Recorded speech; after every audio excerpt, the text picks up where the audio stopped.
नमस्कार, मैं अंजलि मिश्रा। स्वागत है आप सभी का द न्यूज में। आपको बता दें कि तृणमूल कांग्रेस के नेता पर संदेशखाली के लोगों का गुस्सा कुछ इस कदर फूटा कि तृणमूल कांग्रेस की नेता की जो है, आपको बता दें कि चप्पलों से पिटाई का वीडियो अब सामने आ रहा है। जी हाँ, चप्पलों से जो है नेता की पिटाई की गई है। लोग काफी ज्यादा गुस्से में नजर आए। वहीं दूसरी तरफ संदेशखाली मामले को लेकर बीजेपी नेता सुधांशु त्रिवेदी द्वारा इस मामले को लेकर प्रेस कॉन्फ्रेंस की गई, जहां पर उन्होंने ममता सरकार को जमकर घेरा। क्या है पूरा माजरा, ये विस्तार से समझ लेते हैं। सबसे पहले बात कर लेते हैं कि तृणमूल कांग्रेस के कौन से नेता हैं जिनकी लोगों ने जो है जमकर पिटाई कर दी। यही नहीं, उनके घर पर भी हमला किया गया है। क्या कुछ है मामला, तो पश्चिम बंगाल के संदेशखाली में तृणमूल कांग्रेस के नेता पर लगे यौन उत्पीड़न के आरोपों के बाद जारी बवाल थमने का नाम नहीं ले रहा है। इसी बीच एक भीड़ ने भगोड़े शाहजहां शेख के भाई के ठिकानों पर आगजनी की। वहीं एक टीएमसी नेता के घर पर भी हमला कर दिया। भीड़ ने संदेशखाली के बेदमुजूर से टीएमसी नेता अजीत मैती के घर पर तो हमला किया, साथ ही साथ गुस्साए स्थानीय लोगों ने उनकी बाइक और उनके घर की बाड़ का हिस्सा तोड़ दिया और उनकी चप्पलों से जो है, गंदे तरीके से जो है चप्पलों से उनकी पिटाई भी कर दी। इसके बाद आपको बता दें कि अजीत मैती अवैध जमीन हड़पने में शामिल था और शाहजहां शेख के साथ मिला हुआ था। हमले की सूचना मिलने के बाद एडीजी दक्षिण बंगाल और बारासात रेंज के डीआईजी समेत पुलिस मौके पर पहुंच गई और लोगों को शांत कराया गया। इसी बीच आज भी संदेशखाली में मछली पालन तालाब किनारे बने गार्ड रूम में लोगों ने आगजनी की। बता दें कि शाहजहां शेख के भाई का यह ठिकाना था और अचानक ही बेद मजूर इलाके में गार्ड रूम में आग लग गई। इसके बाद ग्रामीण यहाँ एकत्रित हो गए और विरोध प्रदर्शन शुरू कर दिया। ग्रामीणों का कहना था कि तृणमूल के लोग गार्ड रूम में आग लगाकर ग्रामीणों को फंसाने की कोशिश जो है कर रहे हैं। ग्रामीणों ने यह आरोप भी लगाया कि पश्चिम बंगाल में वह पावन बंग भूमि जहां से भारत के स्वतंत्रता संग्राम के संघर्ष के स्वरों को सबसे पहला उद्घोष मिला, जहां सूर्यसेन, बाघा जतीन, शशीन्द्रनाथ सान्याल, सुभाष चंद्र बोस जी, और जहां से वंदे मातरम और जनगण मन दोनों लिखा गया, वो राष्ट्रवाद के स्वर देने वाली बंगभूमि इस समय प्रताड़ित, दुखी और अत्याचार से पूरी तरीके से टूटी हुई महिलाओं के करुण स्वरों के द्वारा छलनी हो रही है। और दुख की बात यह है कि वहां की सरकार इस विषय पर अत्यंत असंवेदनशील और अमानवीय, यहां तक कि उल्टा धमकाने वाला रवैया अपना रही है। आज ही भारतीय जनता पार्टी के महिला मोर्चा के जिसमें महिला मोर्चा के अध्यक्ष, हमारे पश्चिम बंगाल की महिला पदाधिकारी, महिला सांसद और विधायक, उनको जाने से रोका गया। कल हमारे प्रदेश अध्यक्ष सुकांतो मजूमदार जी को बलपूर्वक वहां जाने से रोका गया और अब वहां की सरकार ने वहां धारा 144 लागू कर दी है। और इतना ही नहीं, मीडिया के लोग भी जो रिपोर्ट कर रहे हैं उनको सिर्फ धमकाया नहीं जा रहा है, उन पर एफआईआर भी की जा रही है। आपत्ति की बात यह है कि इस तरह की बातें प्रकाश में आई हैं कि पश्चिम बंगाल की एसआईटी बजाय प्रताड़ित महिलाओं को न्याय दिलाने के कहीं ना कहीं उन पर दबाव डालने का प्रयास कर रही है ताकि वो इस विषय को आगे न बढ़ाएं। इसलिए यह विषय बहुत संवेदनशील है और सबसे बड़ी बात यह है कि शाहजहां शेख, जो कि तृणमूल कांग्रेस का एक महत्वपूर्ण व्यक्ति है, वो अभी तक गायब है। उसका मुख्य कारण जानते क्या है? कहते हैं कि साहब उसको हाई कोर्ट से प्रोटेक्शन है, जो सरासर गलत है। हाई कोर्ट का कोई भी विषय इस संदर्भ में नहीं है। महिलाओं के द्वारा शाहजहां शेख पे की गई शिकायत के बारे में न्यायालय के द्वारा किसी भी प्रकार का कोई निर्देश शाहजहां शेख के विषय में नहीं है। उल्टे कलकत्ता उच्च न्यायालय के मुख्य न्यायाधीश ने यह टिप्पणी की है कि वो अभी तक गिरफ्तार क्यों नहीं हो रहा। वो गिरफ्तार इसलिए नहीं हो सकता कि उसको और कोई प्रोटेक्शन नहीं है। उसको सिर्फ वेस्ट बंगाल का प्रोटेक्शन नहीं है। शाहजहां शेख एक प्रवृत्ति का नाम है जिसे पूरे भारत में सेकुलर प्रोटेक्शन प्राप्त है। ये एक पर्टिकुलर मानसिकता है जो कितने भी प्रकार के अपराध कर ले, आतंकवाद कर ले, दलित आदिवासी महिलाओं को प्रताड़ित कर ले, मगर उन्हें सदा सर्वदा प्रोटेक्शन प्राप्त रहता है। और उसे हम कह सकते हैं कि वह एक सेकुलर प्रोटेक्शन है, क्योंकि पश्चिम बंगाल की सरकार यहां पर सिर्फ हिंदू मुस्लिम का सवाल नहीं है। मुस्लिम समाज के जो कट्टरपंथी और आपराधिक तत्व हैं, वो चाहे शाहजहां शेख हो, शेख सिराजुद्दीन हो या जहांगीर, ऐसे ही तत्वों के माध्यम से अपनी सत्ता को बरकरार रखने का जो प्रयास है वो बहुत ही निंदनीय है। यहां मैं एक बात और कहना चाहता हूं, यह घटना इसलिए और अधिक हृदय विदारक है कि ये जो तथाकथित सेकुलर दल हैं ये तो नहीं बोल रहे हैं, समझ में आता है, क्योंकि इनके लिए महिला का दर्द पहले वोट के तराजू पे तौला जाता है कि कौन सा तगड़ा वाला वोट बैंक है, उसके बारे में बोलना है या नहीं बोलना है।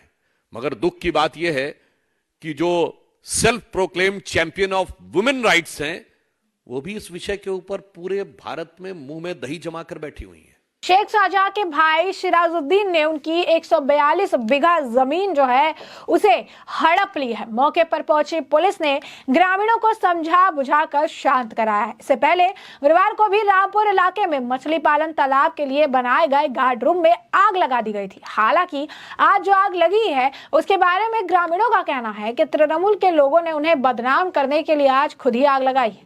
इसी बीच अब पश्चिम बंगाल की अगर हम बात कर ले तो इसी बीच अब पश्चिम बंगाल के वाम दल ने दावा किया है कि ममता सरकार शेख शाहजहां का इनकाउंटर भी जो है करा सकती है ताकि उन तक जो है बात ना फैले। तो आप समझिए कि किस तरीके से जो है जमकर जो है पिटाई का ये वीडियो सामने आया है, जहां पर काफी ज्यादा लोग आक्रोशित नजर आए। लोगों में बेहद ज्यादा गुस्सा जो है देखने के लिए मिला और लोग जो है काफी, अगर आप कहेंगे इस मामले को लेकर सिचुएशन जिस तरीके की थी उसे लेकर काफी ज्यादा अगर आप देखेंगे तो जो है किस तरीके से हालात बनते हुए नजर आ रहे हैं। लोगों में इतना ज्यादा गुस्सा है, इस वक्त सरकार को लेकर इतना ज्यादा गुस्सा है कि ये कुछ सुनने को तैयार नहीं है। सरकार जो है वो बेहद, अगर आप कहेंगे कि सिचुएशन जो है वो खराब देखने के लिए मिल रही है। और सबसे बड़ी चीज है कि सरकार जो है इनकी बात नहीं सुन रही है, ममता सरकार इसकी बात नहीं सुन रही है। इस मामले को लेकर सीपीआईएम ने भी ममता सरकार पर जमकर निशाना साधा है। सीपीआईएम नेता मोहम्मद सलीम ने कहा कि शाहजहां पुलिस और राज्य सरकार का मेहमान बनकर रह रहा है। ये सभी अपराधी अभी पुलिस सुरक्षा में, पुलिस गेस्ट हाउस में है। सबूतों को कैसे नष्ट किया जाए, इसमें ममता और अभिषेक के लिंक को कैसे नष्ट किया जाए, इस पर बातचीत चल रही है। इस तरह राजीव कुमार को सारे दस्तावेज मिल जाएंगे, फिर वह घोषणा करेगा कि हमने उसे पकड़ लिया। हो सकता है शाहजहां शेख का एनकाउंटर कर दिया जाए। टीएमसी के दिग्गजों को यह समझना चाहिए कि कोई किसी के लिए नहीं है, क्योंकि ममता बनर्जी केवल अपने भतीजे की रक्षा करेगी और किसी की नहीं।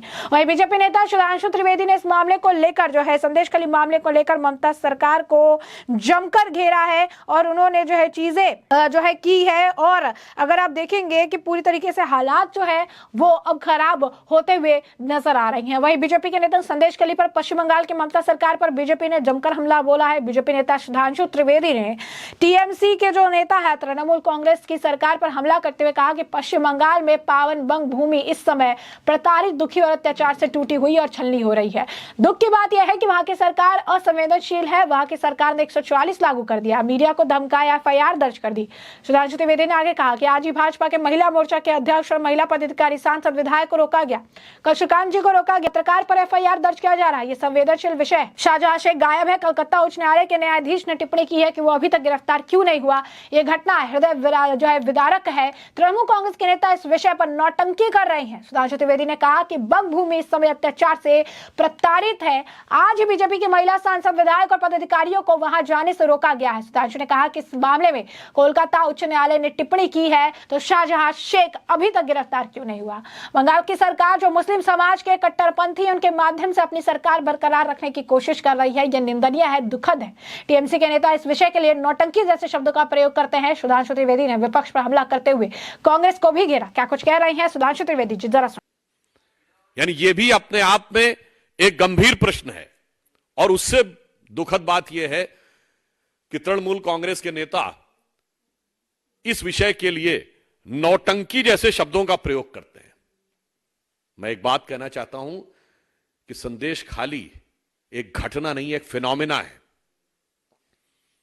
जो लोग कहते हैं ना कि इतिहास को भूल जाओ, तो मैं याद दिलाना चाहता हूं, यह एक फिनोमिना है जिसने बंगाल को पिछली शताब्दी और उससे पहले की शताब्दी से भी बर्बाद किया है। एक जनश्रुति है बंगाल में कि सिराजुद्दौला के जमाने में इसी प्रकार की घटनाएं होती थीं। महिलाओं को उठा लिया जाता था और उनके साथ बदसलूकी की जाती थी। और मैं यह भी याद दिलाना चाहता हूं, ये संदेश खाली सिर्फ संदेश खाली नहीं है। आज से ठीक 78 साल पहले जो नोआखाली में हुआ था, वही आज संदेश खाली में उसकी शुरुआत है। 16 अगस्त 1946 को जब बंगाल के तत्कालीन मुख्यमंत्री शहीद हुसैन सोहरावर्दी ने पूरे पुलिस प्रोटेक्शन में हिंदुओं का नरसंहार कराया था, जो सोहरावर्दी ने किया था, उसी नक्शे कदम पे ममता बनर्जी है। तो नोआखाली से लेकर संदेश खाली तक ये बंगाल के दर्द की एक दर्दनाक दास्तां है, जो सिर्फ इस बात पर प्रेरित है कि 46 में भी ये सोचते थे कांग्रेस के नेता कि चुप बैठे रहो, बस हमारा अभी का राज बचा रहे, आगे बंगाल को जो होना है वो हो जाने दो, और बंगाल आधा चला गया हमारे हाथ से। आज वही मानसिकता है कि कट्टरपंथी आपराधिक तत्वों को संरक्षण दिए रहो, फिलहाल की अपनी सत्ता बचाए रखो, भविष्य में जो होना है वो होता रहे। इसलिए यहां पर जो लोग कार्रवाई नहीं कर रहे हैं और जो मौन समर्थन दे रहे हैं, उनके लिए मैं कहना चाहूंगा कि समर शेष है नहीं पाप का, भागी केवल व्याध। व्याध समझते हैं ना, कसाई। समर शेष है नहीं पाप का, भागी केवल व्याध, जो तटस्थ हैं समय लिखेगा उनका भी अपराध। यह ध्यान रखना होगा कि जो लोग भी आज चुप बैठे हुए इन घटनाओं पे। और मैं इसके आगे दूसरा विषय कहता हूं, कर्नाटक में मंदिरों पर टैक्स, उससे पहले भी इस प्रकार की कई बातें आई हैं, अनाप शनाप उल्टे सीधे बयान। कर्नाटक के कांग्रेस के पूर्व कार्यकारी अध्यक्ष रहे और वर्तमान के पीडब्ल्यूडी मिनिस्टर सतीश जारकीहोली हिंदू शब्द को गंदा कह चुके हैं। खड़गे साहब के बेटे क्या क्या बोल चुके हैं। इवन मैं भी याद दिलाना चाहता हूं, कर्नाटक में भी दलित कांग्रेस के नेता थे, दलित थे, अखंड श्रीनिवास मूर्ति, उनके यहां भी यही तगड़े वाले वोट बैंक ने हमला कर दिया था। अपने नेता के लिए भी पीछे हट गए थे, वो बेचारा अपनी खुद लड़ाई लड़ते रहे, बाद में पार्टी भी छोड़ दी है। मैं कहना चाहता हूं कि जो कर्नाटक में हो रहा है और जो बंगाल में हो रहा है, उसे एक लाइन में समझिए, इरेडिकेशन ऑफ सनातन धर्म एक बयान नहीं है, एक अभियान है। इरेडिकेशन ऑफ सनातन धर्म यानी हिंदू धर्म का समूल नाश केवल एक बयान नहीं है, बल्कि एक अभियान है, जिसकी झलक आपको तमिलनाडु से लेके, कर्नाटक से लेके बंगाल तक समय समय पर दिखाई पड़ती रहती है। और मैं यह भी याद दिलाना चाहता हूं, बहुत से तकनीकी चीजों के बारे में बचाव लेने का प्रयास करते हैं हमारे कांग्रेस के मित्र। तो मैं बताना चाहता हूं कि जब मद्रास प्रेसिडेंसी का हिंदू इंडाउमेंट एक्ट आया था, हिंदू मंदिरों को अधिग्रहण करने का नेहरू जी के समय में, तो कोर्ट ने उसे खारिज कर दिया था और 2 बार कोर्ट ने खारिज किया, मगर इसके बावजूद कानून बनाकर उसे बनाया गया। साहब, एक तरफ विचार यह है और दूसरी तरफ है वक्फ बोर्ड का कानून। देखिए साहब, कैसे तराजू पे तौला जाता है। आप यह समझिए, मैं सिर्फ एक बात कहना चाहता हूं कि कर्नाटक की सरकार या कांग्रेस और इंडी गठबंधन की सरकार मंदिरों पे टैक्स और दूसरों के लिए हज सब्सिडी, पुनः मैं कह रहा हूं, वो अब समाप्त हो गई, वो एक अलग विषय है। इन्होंने अपने दौर में कोर्ट से अगर क्वैश कर दिया जाए तो कानून बनाकर मंदिरों पर टैक्स लगाया, मंदिरों की संपत्ति का अधिग्रहण किया और उधर हज सब्सिडी दी। मुझे लगता है कि इस ढंग का जो दोहरा रवैया है, पुनः मैं कहना चाहता हूं, यह दर्शाता है कि इरेडिकेशन ऑफ सनातन धर्म एक बयान नहीं बल्कि एक अभियान है। इसलिए यह विषय अत्यंत महत्वपूर्ण है और मैं कहना चाहता हूं राजनीति, दलगत राजनीति और चुनाव इससे कहीं बड़ा यह विषय है, क्योंकि इसने भारत को पिछली शताब्दी से लेकर इस शताब्दी तक भारत के समाज को भी नष्ट किया है, हमारे राष्ट्र को खंडित किया है और राष्ट्र के अंदर आतंकवाद और अपराध से लहूलुहान किया है। इसलिए मैं पूछना चाहता हूं कि अभी जो दर्शन करने गए थे और तरह तरह के दावे कर रहे थे इंडी गठबंधन के चिर युवा नेता, उनका इस घटना के ऊपर क्या कहना है? इस घटना के ऊपर जिस प्रकार का मौन उन्होंने धारण कर रखा है, बल्कि इसके विपरीत वो जिस प्रकार के टिप्पणी कर रहे हैं और सरकार जो कह रही है, इसे मैं गलती नहीं बल्कि यह अपराध कह रहा हूं। तो जैसा कि आपने सुना, सुधांशु त्रिवेदी जो है वो ममता बनर्जी के साथ साथ कांग्रेस को भी घेरते नजर आए। उन्होंने कहा कि दूसरा मुद्दा कर्नाटक का है, मंदिरों पर टैक्स लगाया जा रहा है, कर्नाटक की सरकार मंदिरों पर टैक्स लगाकर हज को सब्सिडी देगी। जो कर्नाटक में हो रहा, वो बंगाल में हो रहा, सनातन धर्म के खात्मे के लिए अभियान चला रहे। इस अपराध का जवाब उनको आने वाले समय में देना होगा। कांग्रेस के आरोप पर सुधांशु त्रिवेदी ने जवाब देते हुए कहा, 30 बरस पहले की बात है, जिम और कांग्रेस ने करप्शन किया था। बता दें कि भाजपा के राष्ट्रीय प्रवक्ता सुधांशु त्रिवेदी ने प्रेस कॉन्फ्रेंस में कहा कि सेक्युलर जमात एक सोची समझी साजिश के तहत पूरे देश में सनातन धर्म संस्कृति के खिलाफ षड्यंत्र रच रहा है। ये रूप बदलकर हर जगह नए नए रूप के सामने आ रहा। उन्होंने कहा, यदि संदेश काली का आरोपी शाहजहां शेख अब तक गिरफ्तार नहीं हुआ तो यह न्याय से नहीं है। उन्होंने आरोप लगाया कि उसे सेक्युलर जमात का संरक्षण मिल रहा। उन्होंने कहा, चाहे आतंकवाद का विषय हो या आदिवासियों की जमीन हड़पने का, हमेशा एक ही वर्ग का नाम सामने आता है, लेकिन सेक्युलर वर्ग हमेशा इसका बचाव करने के लिए सामने आ जाता है। वैसे में हमने आपको जो पूरा मामला ये बड़े विस्तार से बताया कि पूरा मामला क्या, किस तरीके से पश्चिम बंगाल के लोगों में गुस्सा व्यापक तौर पर देखने के लिए मिल रहा है। तृणमूल कांग्रेस के एक नेता की जमकर चप्पलों से पिटाई की गई, उनके घर में तोड़फोड़ की गई, तो वहीं दूसरी तरफ अजय ममता सरकार पर बीजेपी के नेता सुधांशु त्रिवेदी जमकर बरसे। और क्या कुछ कहा उन्होंने, इसके बारे में भी हमने आपको विस्तृत जानकारी दी। और इस मामले पर आपकी जो राय कमेंट सेक्शन में कमेंट करके जरूर साझा करिएगा। धन्यवाद। और इस अपराध का उनको जवाब आने वाले समय में निश्चित रूप से देना होगा। मैं पुनः जहां से प्रारंभ किया था वहीं पे समाप्त करता हूं कि बंगाल की वह पावन भूमि जो बंगाली भद्र लोक के रूप में जानी जाती थी, वो आज महिलाओं के ऊपर अत्याचार होने वाले इस लोक के रूप में जिन लोगों ने उसकी छवि को डिस्टॉर्ट करने का प्रयास किया है, वो निश्चित रूप से आने वाले समय में जनता उनके अपराधों की समीक्षा करके उनको समुचित दंड देगी। मैंने स्पष्ट किया था और क्लैरिफाई कर देता हूं, ईडी जब शाहजहां शेख को गिरफ्तार करने गई थी और जिन लोगों ने उनके ऊपर अटैक किया था, जो सीधे तौर पे माना जाता है कि शाहजहां शेख के लोगों ने किया था, उस विषय के ऊपर कोर्ट का डायरेक्टिव उस विषय पे है, यह अलग विषय है। मतलब कल के दिन आप यह कह दें कि गाड़ी का ड्राइविंग लाइसेंस मेरा ना लिया जाए, इसके लिए निर्देश है, तो मैंने चोरी की या डकैती कर दी तो उसके ऊपर वो निर्देश लागू होगा। मैंने पुनः स्पष्ट किया है, महिलाओं के द्वारा लगाए गए आरोपों और उनकी एफआईआर के संदर्भ में कोर्ट का किसी प्रकार का कोई निर्देश नहीं। पर आपके सवाल में एक और बात आती है, देखिए कैसे कैसे रतन इन्होंने इकट्ठा कर रखे हैं कि आर्थिक भ्रष्टाचार भी उन्हीं का है। ईडी का केस, पुलिस वालों पे पथराव करने का केस भी उन्हीं का है, महिलाओं से बलात्कार करने का केस भी उन्हीं का है और आदिवासियों की जमीन हड़पने का केस भी उन्हीं का है।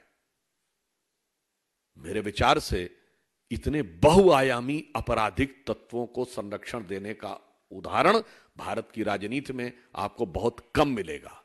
आपने क्रिमिनलाइजेशन ऑफ पॉलिटिक्स देखा होगा, बस such a type of multi dimension criminalisation of politics and its subsequent political patronage and protection is unforeseen, unprecedented in Indian history.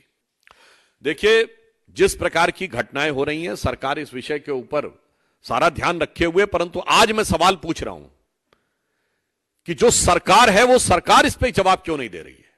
पश्चिम बंगाल सरकार को राजनीतिक उत्तर भी देना है, नैतिक उत्तर भी देना है और संवैधानिक उत्तर भी देना है। बताइए, डीजीपी वहां जाते हैं और कहते कुछ हुआ नहीं। तो मैं प्रश्न पूछना चाहता हूं कि पश्चिम बंगाल के डीजीपी वहां क्यों गए? और डीजीपी लौट के आते हैं, अगले दिन धारा 144 लगा दी जाती है और किसी को भी जाने से रोक दिया जाता है। और मैं तो यह कहना चाहूंगा, यह मेरा शब्द नहीं है, पश्चिम बंगाल कांग्रेस के अध्यक्ष और कांग्रेस के नेता प्रतिपक्ष जो टेक्निकली राहुल गांधी से बड़ी पोजीशन में हैं, उन्होंने क्या कहा है? There is no democracy in Bengal. Adhir Ranjan Chowdhury, democracy की हत्या हो रही नहीं, हो चुकी है। There is no democracy in Bengal. और कांग्रेस कहती है ठीक है, कोलकाता में अगर यह स्टेटमेंट है there is no democracy of Bengal, तो दिल्ली में स्टेटमेंट है to the so called saving of the democracy is Bengal, बगैर ममता के नहीं हो सकता। अधीर रंजन चौधरी जी ने क्या कहा है? Queen of cruelty. दुख की बात यह है कि आज कांग्रेस की यह स्थिति हो गई है, हमारे कार्यकर्ता तो छोड़िए, उनके कार्यकर्ता मारे जा रहे हैं, उसकी भी उन्हें परवाह नहीं है। अपने कार्यकर्ताओं के जनाजों के ऊपर पैर रख के भी सत्ता की सीढ़ियां चढ़ने में उन्हें संकोच नहीं है। इस बात का नैतिक जवाब भी उनको अपनी पार्टी के कार्यकर्ताओं को देना होगा। हमारे प्रति जो विद्वेष और ईर्ष्या रखते हैं वो अलग है। मान्यवर, यहां पे विषय सिर्फ एक सरकारी आदेश नहीं है। मैंने आपसे बोला उनका कार्यकारी अध्यक्ष क्या शब्द बोला है, उनके राष्ट्रीय अध्यक्ष के पुत्र क्या शब्द बोले हैं, उनके मंत्री क्या शब्द बोले हैं, उनका दक्षिण भारत का सबसे बड़ा गठबंधन सहयोगी इरेडिकेशन ऑफ सनातन धर्म कहे हैं, डेंगू वायरस HIV कहे हैं। तो उनसे कहिए देश की जनता को इतना भोला मत समझिए कि तिनके की ओट में आप पहाड़ छुपाने की कोशिश करेंगे और वो बच जाएगा। जैसे हिंदी में कहावत होती ना, नेहुरे नेहुरे कहूं ऊंट की चोरी। इसका मतलब समझते हैं? झुक झुक कर छोटी मोटी चीजें चुराई जा सकती हैं, ऊंट नहीं चुराए जा सकते। देखिए, वैसे आम आदमी पार्टी क्या कहती है और फिर क्या कह देती है और फिर क्या कर देती है, इसके ऊपर कहना बहुत मुश्किल है। इसे एक पुराना उपन्यास था हिंदी साहित्य का, कही न जाए का कहिए। उनके बारे में क्या कहा जा सकता है? मगर एक बात बहुत साफ है, अगर वो कह रहे हैं, घोषणा बहुत कर रहे हैं, तो उनकी स्थिति जानते क्या है? वो कह रहे हैं हमें आगे गिरफ्तार कर लेगी। देखिए, हम लोग जब एग्जाम का इस समय चल रहा है, सारे बच्चे एग्जाम दे रहे हैं, तो अक्सर फ्लाइंग स्क्वाड आता है ना, और जो जिसके पास चीटिंग करता हुआ बरामद हो जाता है, पर्ची वर्ची बरामद हो जाती, पकड़ लेता है। तो जो पर्चियां अपनी जेब में भर के बैठा होता है, उसे पता होता है कि अगले वाले सेंटर पे तो आ गया है फ्लाइंग स्क्वाड, तो जब यहां आएगा तो मैं पकड़ा ही जाऊंगा। तो उसमें कोई भविष्यवाणी नहीं कर रहा है, वो अपने अपराध की स्वीकारोक्ति कर रहा है। तो कांग्रेस पार्टी अपने अपराध की स्वीकारोक्ति कर रही। परंतु एक बात मैं कहना चाहूंगा, देखिए आपने कितना सुंदर दृश्य देखा। ये वही आम आदमी पार्टी है ना जिसका सबसे प्रसिद्ध डायलॉग क्या होता था? ये सब मिले हुए हैं जी, ये सब भ्रष्टाचार में मिले हुए हैं जी, ये तो किसी दूसरे के खिलाफ मजबूत उम्मीदवार नहीं उतारते, क्योंकि सब एक दूसरे के भ्रष्टाचार को कवर करते हैं। और आज देखिए कहां से कहां मिल गए जी, उम्मीदवार उतारना तो छोड़िए, एक दूसरे के साथ मिल गए जी। और मैं ये भी बताना चाहता हूं कि जब इन्होंने वो अपनी कसम असम तोड़ के पहली सरकार बना ली थी कांग्रेस के साथ, जो 49 दिन चली थी, मैं आप सारे दर्शकों से कहता हूं जाके इसको चेक करिए। जब वो सरकार टूटी, 2013 की बात कर रहा हूं, इन्होंने कहा गलती हो गई, अब कांग्रेस से कभी गठबंधन नहीं करेंगे। फिर कर लिया। और मैं कहना चाहता हूं कांग्रेस के लिए कितनी सुंदर बात है, तो गुजरात में भी सीट दे रहे हैं। मतलब समझिए, गुजरात में आम आदमी पार्टी ने कांग्रेस का वोट हाफ कर दिया, पंजाब में उनका स्विच ऑफ कर दिया, दिल्ली में साफ कर दिया, और बेबसी देखिए उसके बाद इन्होंने इनको माफ कर दिया। तो मैं सिर्फ एक पंक्ति इन दोनों पार्टियों के लिए कहना चाहूंगा कि सुबह तक शाम की नजरों से उतर जाते हैं, इस कदर समझौतों पे जीते हैं कि जमीर ही मर जाते हैं।